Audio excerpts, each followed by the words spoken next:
ಎಷ್ಟು ಲೈಕ್ ಒಂದು ತಿಂಗಳಿಗೆ ನೀವು ಎಷ್ಟು ಖರ್ಚು ಮಾಡ್ತೀರಾ? ಅದು ಹೇಳೋಕ್ಕಾಗಲ್ಲ, ಡಿಪೆಂಡ್ಸ್. ಯಾವುದ್ರ ಖರ್ಚುಗಳು ಬಂದರೆ ಖರ್ಚು ಮಾಡಲೇಬೇಕಾಗತ್ತೆ. ಅದನ್ನು ನಾನು ಇದು ಮಾಡಲ್ಲ. ಹೆಚ್ಚು ಯಾವುದಕ್ಕೆ ಮಾಡ್ತೀರಾ ಅಂತ? ನಾನು ಬಟ್ಟೆಗಳೆಲ್ಲ ತಗೊಳ್ಳಲ್ಲ, ಸೀರೆ ತಗೋಬೇಕು ಅದು ಆ ಥರ ಎಲ್ಲ ಏನೂ ಇಲ್ಲ ನಂದು. ಏನು ಇದು ಹಾಂ, ಊಟದೆಲ್ಲ ಕೂಡ ಅದೆಲ್ಲ ಏನು ನಥಿಂಗ್ ವಾಸ್ ಎಕ್ಸ್ಟ್ರಾರ್ಡಿನರಿಯಾಗಿ ನಾನು ಏನು ಮಾಡ್ಕೊಳ್ತಾನೇ ಇರಲಿಲ್ಲ. ಆದ್ದರಿಂದ ನಾನು ಏನಿಲ್ಲ, ಒಂದು ಸಲ ಏನಿಲ್ಲ ಅಂದರೆ ಒಂದು ಬ್ರೆಡ್ ತಗೊಂಡು ಅದಕ್ಕೆ ಟೋಸ್ಟ್ ಮಾಡ್ಕೊಂಡು ತಿಂದ್ಬಿಡ್ತೀನಿ. ಏನೋ ಒಂದು ಹಸುವಿಗೆ ಏನೋ ತಿನ್ನಬೇಕು ಅಷ್ಟೇ. ಇಂಥದ್ದೇ ಬೇಕು ಅಂಥದ್ದೇ ಬೇಕು ಅದೆಲ್ಲ ಏನೂ ಇಲ್ಲ. ಸೊ ನಿಮ್ಮದೇ ಆದಂತಹ ಒಂದು ಕಲೆ ಇದೆ. ಈಗ ವೀಣೆ ನುಡಿಸ್ತೀರ, ಸಂಗೀತ ಅನ್ನುವಂಥದ್ದು ನಿಮಗೆ ಪಂಚಪ್ರಾಣ. ಕನ್ನಡ ಚಿತ್ರರಂಗದ ಕಲಾವಿದರಿಂದ ಏನಾದರೂ ಎಕ್ಸ್ಪೆಕ್ಟ್ ಮಾಡ್ತೀರಾ ಮುಂದೆ ಬರೋಕ್ಕೆ, ನಿಮ್ಮ ಜೊತೆ ನಿಮಗೆ ಸಹಾಯ ಮಾಡೋಕ್ಕೆ ಎಕ್ಸ್ಪೆಕ್ಟ್ ಮಾಡ್ತೀರಾ ಅಂತ? ಕನ್ನಡ ಡು ಯು ಎಕ್ಸ್ಪೆಕ್ಟ್ ಅಂದರೆ ಸೆಲೆಬ್ರಿಟೀಸ್ ಈಗ ನಿಮ್ಮೊಟ್ಟಿಗೂ ಆ್ಯಕ್ಟ್ ಮಾಡಿದಂಥವ್ರು ಇದ್ದಾರೆ, ಅವರ ಫ್ಯಾಮಿಲಿಯವರು ಇದ್ದಾರೆ, ಬಂದುಬಿಟ್ಟು ನಿಮ್ಮನ್ನು ಮಾತಾಡಿಸೋದಕ್ಕೆ ಡು ಯು ಎಕ್ಸ್ಪೆಕ್ಟ್ ಸಮಥಿಂಗ್? ಎಲ್ಲರೂ ತುಂಬ everybody is friendly with me. ಎಲ್ಲರೂ ಬರ್ತಾರೆ, ವಯಸ್ಸಾದವರು ಬರ್ತಾರೆ, ಯಂಗ್ಸ್ಟರ್ಸು ಬರ್ತಾರೆ, ಬಂದು ಮಾತಾಡ್ತಾರೆ, ಮಾತಾಡ್ಕೊಂಡು ಹೋಗ್ತಾರೆ. ಅವ್ರಿಗೆಲ್ಲ they are all happy that I have accepted what has come to me. ಅಲ್ವಾ, ನಾನು ಬೇಜಾರಾಗಿ ಕೂತಿದ್ರೆ ಅವ್ರಿಗೆ ಬೇಜಾರಾಗ್ಬೋದು ಅಲ್ವಾ. ನಾನು ಬೇಜಾರಾಗಿ ಕೂತಿಲ್ವಲ್ಲ. ಸೊ ಬರ್ತಾರೆ, ಚೆನ್ನಾಗಿ ಮಾತಾಡ್ಕೊಂಡು ಹೋಗ್ತಾರೆ ಎಲ್ಲ.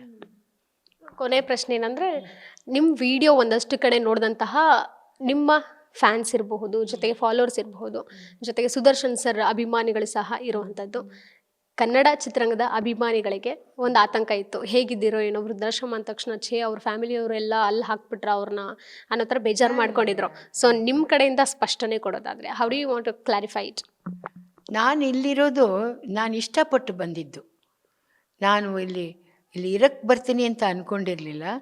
ನಾನು ಈ ಆಶ್ರಮ ಅದು ನಡೆಸ್ತಾ ಇದ್ದಾರಲ್ಲ, ತುಂಬ ಒಳ್ಳೆ ಇದು ಅಂತ ಹೇಳಿ ಇದರಲ್ಲಿ ನಾನು ಒಂದು ಈ ಆಶ್ರಮದಲ್ಲಿ ನಾನು ಭಾಗವಹಿಸ್ತೀನಿ ಅನ್ನೋ ಥರ ಬರಬೇಕು ಅಂತಿದ್ದೆ.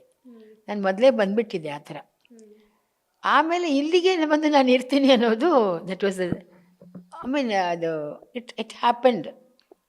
ಹಾಗೆ ನಾನು ಇಲ್ಲಿ ಬರ್ತೀನಿ, ಬಂದು ಹಿಂಗೆ ಇರ್ತೀನಿ ಅಂತ ನಾನು ಅಂದ್ಕೊಂಡೇ ಇರಲಿಲ್ಲ. ಬೈ ಗಾಡ್, ನಾನು ಇಲ್ಲಿ ಬರ್ತೀನಿ, ಇವ್ರಿಗೆ ಎಲ್ಲ ಇಷ್ಟೆಲ್ಲ ಮಾಡ್ತಾರಲ್ಲ, ನಾವು ಜೊತೇಲಿ ಏನೋ ಹೆಲ್ಪ್ ಎಲ್ಲ ಮಾಡ್ಕೊಂಡು ಇರ್ಬೋದು ಅಂತ, ಟೈಮ್ ಪಾಸ್ಗೆ ಚೆನ್ನಾಗಿರುತ್ತೆ ಅಂತ ನಾನು ಅಂದ್ಕೊಂಡಿದ್ದೆ. ಬಟ್ ಇವಾಗ ಇಲ್ಲಿ ಬಂದ ಮೇಲೆ next I must think about how ನನಗೆ ಏನು ವರಮಾನ ಅಂತಾರಲ್ಲ, ಅಂದರೆ ಐ ಮಸ್ಟ್ ಅರ್ನ್ ಮೈ ಲಿವಿಂಗ್ನು. ಅದಕ್ಕೋಸ್ಕರ ನಾನು ಇವಾಗ I take up my mother's ಇದು ಈ ಥರ. ಅಮ್ಮ ವೀಣೆ ಇದು ಕ್ಲಾಸಸ್ನ ತಗೊಳ್ತಾಯಿದ್ರು. ವೀಣೆ ಕ್ಲಾಸಸ್ ಮಾಡಿನೇ ನಮ್ಮನ್ನೆಲ್ಲ ಬೆಳೆಸಿದ್ರು ಅಮ್ಮ. ಅಪ್ಪ ಏರ್ಫೋರ್ಸ್ ಆಫೀಸರೆಲ್ಲ ಡೆಲ್ಲಿ ಆ ಕಡೆನೇ ಇರ್ತಿದ್ರು. ಸೊ ಹಾಗೆ ಅಮ್ಮನೇ ನನಗೆ ನನ್ನ ಲೈಫಲ್ಲಿ ಐ ಫಾಲೋ ಮೈ ಮದರ್.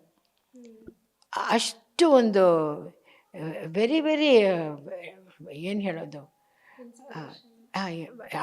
ಅವ್ರ ಬಗ್ಗೆ ಇರೋ ಇನ್ಸ್ಪಿರೇಷನ್ ಏನಪ್ಪ ಅಂದರೆ, ಅವ್ರು ಯಾರನ್ನೂ ಇದು ಸರಿ ಇಲ್ಲ ಅದು ಸರಿ ಇಲ್ಲ ಅಂತ ಯಾರ ಮೇಲೂ ಏನು ತಪ್ಪು ಕಂಡುಹಿಡಿಯೋ ಪರ್ಸನ್ನೇ ಇಲ್ಲ. ಯಾವುದಕ್ಕೂ ಇದು ಆಗೋಲ್ಲ ಅನ್ನೋದೇ ಇಲ್ಲ ಅಮ್ಮನಿಗೆ. ಇದು ಯಾಕೆ ಆಗೋಲ್ಲ, ಮಾಡಿ ನೋಡೋಣ ಅಂತ ಮಾಡಿ ಅದರಲ್ಲಿ ಶಿ ವಿಲ್ ವಿನ್. ಸೊ ಅದೇ ಅವರೇ ನನಗೆ ಮಾರ್ಗದರ್ಶಿ, ನಮ್ಮ ಅಮ್ಮನೇ ನನಗೆ ಮಾರ್ಗದರ್ಶಿ. ಲೈಕ್ ಒಂದು ಪ್ರಶ್ನೆ ಏನಂದರೆ, ಮದುವೆ ಆದಮೇಲೆ ಮಗು ಇರಬೇಕು ಹೆಣ್ಮಗಳಿಗೆ, ಒಂದು ಹೆಣ್ಮಗು ಪರಿಪೂರ್ಣ ಆಗೋದೇ ಮಗು ಆದಮೇಲೆ ಅನ್ನೋಂಥ ಒಂದು ಮಾತು ಎಲ್ಲರೂ ಹೇಳ್ತಾರೆ. So do you accept that? ಅದಕ್ಕೆ ಏನು ಉತ್ತರ ಕೊಡ್ಬೇಕಂತಿದ್ದೀರಾ? ಮಗು ಅಂದರೆ ಒಂದು ಮದುವೆ ಆದಮೇಲೆ ಮಗು ಇದ್ರೇ ಮಹಿಳೆ ಸಂಪೂರ್ಣ ಆಗ್ತಾರೆ ಅಂತ. ಅದು ನನಗೆ ಆ ಥರ ಫೀಲಿಂಗೇ ಬರಲಿಲ್ವಲ್ಲ. ನಾನು ಆ ಥರ ಯಾವತ್ತೂ ಇವಾಗ ನೀವು ಹೇಳೋದೇ ಫಸ್ಟ್ ಟೈಮ್ ನನಗೆ. ಬೇರೆ ಯಾರು ಕೂಡ ನನಗೆ ಈ ಥರ ಹೇಳೇ ಇರಲಿಲ್ಲ.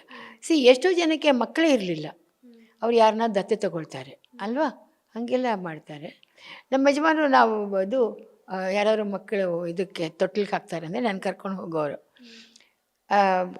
ಕರ್ಕೊಂಡು ಹೋಗಿ ಮರಿ ಎಷ್ಟು ಚೆನ್ನಾಗಿದೆ ಅಲ್ಲ, ಈ ಪಾಪು ಎಷ್ಟು ಚೆನ್ನಾಗಿದೆ ಅಲ್ಲ, ಹ್ಞೂ ಚೆನ್ನಾಗಿದೆ ವಾಪಸ್ ಬನ್ನಿ. ಯಾಕೆ ಪಾಪು ಯಾಕೆ ಚೆನ್ನಾಗಿದೆ ಅಂತ ತೋರ್ಸೋಕ್ಕೋಸ್ಕರ ಹೋಗಿದ್ದೀರ ನೀವು? ನಾನು ಏನು ಮರಿ ನೀನು ಏನು ಮಾಡಿದ್ರು ಏನಾದ್ರು ತಪ್ಕೊಂಡು ಹಿಡಿತೀಯ ನನ್ನ ಮೇಲೆ ಅನ್ನೋರು, ಅದೆಲ್ಲ ಏನಿಲ್ಲ. ಸೊ ಮಗು ಬೇಡ ಅನ್ನೋ ನಿಮ್ಮ ಡಿಸಿಷನ್ಗೆ ನಿಮ್ಮ ತಾಯಿ ಎಷ್ಟು ಸಪೋರ್ಟ್ ಮಾಡಿದ್ರು? ಅಮ್ಮ ಸಪೋರ್ಟ್ ಮಾಡಲೇ ಇಲ್ಲ. ಯಾಕೆ ಹಂಗೆ ಮಾಡ್ತೀಯ ಅಂತ. ಮಗು ಇರಬೇಕು ಅಂತಲೇ ಅಮ್ಮ ಯಾವಾಗಲೂ ಹೇಳ್ತಾರೆ. ಅಮ್ಮ C there are some certain other things, I mean, that I can't discuss in front of men, no. So ಅದೆಲ್ಲ ಅಮ್ಮ ನೀನು you should be like this if you want a child. ನಾನು ಐ ಡೋಂಟ್ ವಾಂಟ್. ತಕ್ಷಣ ಓಡೋಗಿ ಚೆನ್ನಾಗಿ ಎಲ್ಲ wash ಮಾಡ್ಕೊಂಡು ಬಂದು ಮಲ್ಕೊಂಡ್ಬಿಡ್ತೀನಿ. ಅಯ್ಯೋ ಹೀಗೆಲ್ಲ ಮಾಡಿದರೆ ಮಗು ಎಲ್ಲಿ ಬರ್ತೇನೆ, ಛೇ ಐ ಡೋಂಟ್ ಲೈಕ್. ಹೀಗಿದೆ ನಾನು ಹಿಂಗೆ ಇದ್ದೆ. And even now I am not worried about it. I am happy. I love animals, dogs, cats ಎಲ್ಲ. I love animals. ಸೊ ನನ್ನ love has gone into them. Okay, of course ಮಕ್ಕಳು ಬಂದರೆ ನಾನು ಮುದ್ದಾಡಿ ಎಲ್ಲ ಮಾಡ್ತೀನಿ. ಯಾಕೆಂದರೆ ಅದು ಮಗು ಹೆರೋದು ಆ ಪ್ರಾಬ್ಲಮ್ ಎಲ್ಲ ಅವ್ರ ತಾಯಿ ತಾನೇ ತೊಗೊಂಡಿದ್ದಾರೆ, ನಾನು ತಗೊಂಡಿರೋ. ನಿಮ್ಮ ಡಿಸಿಷನ್ನೇ ಈಗ ಬೇರೆ ಹೆಣ್ಮಕ್ಳು ಮೈಂಡ್ಸೆಟ್ಟು ಅದೇ ರೀತಿ ಇರುತ್ತೆ ಇವಾಗಲೇ ಅಲ್ವಾ? ಹೌದು. I think I am the one who started it then in that case ಅಲ್ವಾ? ಹಾಂ, ನನ್ನ ಟೈಮಿಂದ ಅವ್ರುಗಳಿಗೂ ಆ ಥರ ಆಗಿರಬೇಕು. ಥ್ಯಾಂಕ್ ಯು ಸೋ ಮಚ್ ನಮ್ಮೊಟ್ಟಿಗೆ ಮಾತಾಡೋದಕ್ಕೆ ಮ್ಯಾಮ್. ನಿಮ್ಮ ಬಿಡುವಿನ ಸಮಯ ನಮಗೆ ಕೂಡ ಕೊಟ್ಟಿದ್ದೀರಾ ಇವತ್ತು. So I had a good time with you. Yes, I hope I have, I mean, whatever you wanted to ask me, you have asked, na? Okay. You are satisfied? Yes. ಅಷ್ಟೇ ಬೇಕು ನಮಗೆ. Thank you so much ma'am. So ಇದಿಷ್ಟು ಶೈಲಶ್ರೀ ಸುದರ್ಶನ್ ಅವರ ಮಾತಾಗಿತ್ತು. Camera person Rakesh ಜೊತೆಗೆ Keerthi Patil, Guarantee News, Bengaluru. Guarantee News, ಸುದ್ದಿ ಖಚಿತ, ನ್ಯಾಯ ನಿಶ್ಚಿತ. ಗ್ಯಾರಂಟಿ ನ್ಯೂಸ್, ಸುದ್ದಿ ಖಚಿತ, ನ್ಯಾಯ ನಿಶ್ಚಿತ.